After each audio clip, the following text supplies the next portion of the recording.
holidan bir xabar olay desam, o'zim ikkorayot.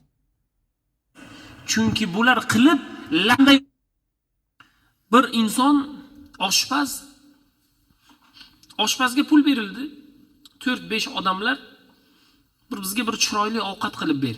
Oshpaz Makka, bu holat Makka shahrida bo'lyapti. Makka shahrida bo'layotgan holat. Oshpazga pul berildi. Ma 2 kilo yoki 3 kilo go'sht olingda bizga bir chiroyli taom pishirib bering. Oshpaz borayotgan edi, pul qo'lida. Ka'bani atrofida go'sht do'koni bor edi o'sha zamonda. 2 kilo yoki 3 kilo aytilgan go'shtni olib chiroyli bir narsaga o'rab kelayotgan edi, azon aytilindi.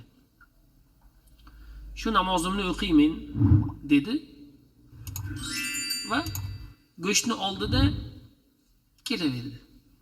Oshpaz aytadi: "Go'shtni maydaladim. Maydalaganimdan keyin qozonga tashlayapman. Ozgina vaqt o'tyapti. Go'shtni holidan bir xabar olay desam,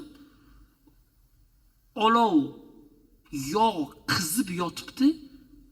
Go'sht pishmagan, o'zgarmagan ham hatto."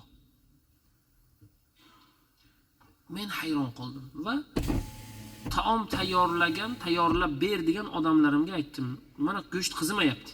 Desam, "Bo'ldi, biz ham senga yordam beramiz. Olovni tagiga biz ko'proq o'tin yoqamiz" dedilar. O'tinni ko'proq yoqishdi. Ozgina vaqtdan keyin u o'tin yoqilgan o'tinlar asnosida bundan oldin ham oshpaz ovqat pishirgan-ku. Go'sht qavjurab qolishligi kerak deydi. Yana qozonni og'zini ochsam, go'sht o'zgarmagan, hatto sovmagan. Shunday qonlari bilan maydalangan holatda turibdi. Boshqa o'rtoqlarni chaqirdida biz birgalashib o'tinni tagiga o'tin yoqdik deydi, olov yoqdik. Qozon qizigandan battar qizidi, yana qaraymiz go'sht o'zgarmagan. Keyin ular meni savolga tushdi. "Birodar, sen go'shtni qayerdan olib kelding? Bu nimani go'shti o'zi? Molni go'shtimi, qo'yni go'shtimi, boshqa hayvonni go'shtimi?" Oshpaz aytdi: "Men necha yillardan beri bitta qassobdan go'sht olaman. U namozxon, solih odam. Shuncha yillardan beri undan go'sht olgani meni uyaltirmagan. Xo'p, holat nima bo'ldi o'zi? Men bergan pulingizni bordim, qassobga berdim, undan go'sht o'lchatdim, kelayotgan dedim, Ka'bani azoni eshitildi. Azondan keyin men aytdimki, shu joyda bir asr namozini, peshin namozini vaqti bo'ldi, shu namozimni o'qib chiqay dedim-da, namoz o'qidim. Namoz o'qish asnosida u go'sht mening qo'limda. Saf tekistlanishi holatida men Ka'baga yaqinroq holatda boribman dedi. Keyin bir joyga qo'ydim-da, namozimni o'qidim. Namoz o'qiganimdan keyin qaradim, Ka'ba bo'sh. Ka'bani atrofida odam kam. Darrov shu 7 marta tavofni qilib, keyin mana vaqtim ham bor.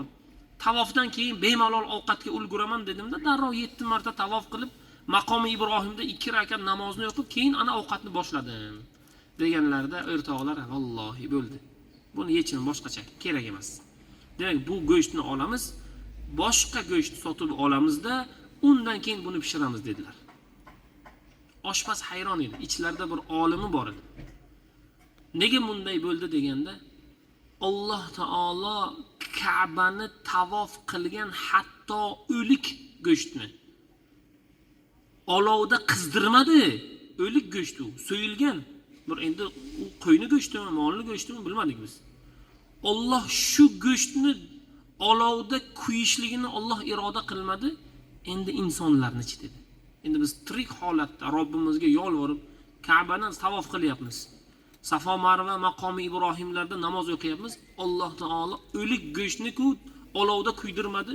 Biz tirik yaxshi ko'rgan bandasini endi do'zaxda kuydiradimi, birodar? Birodar, buni tagida nima turadi?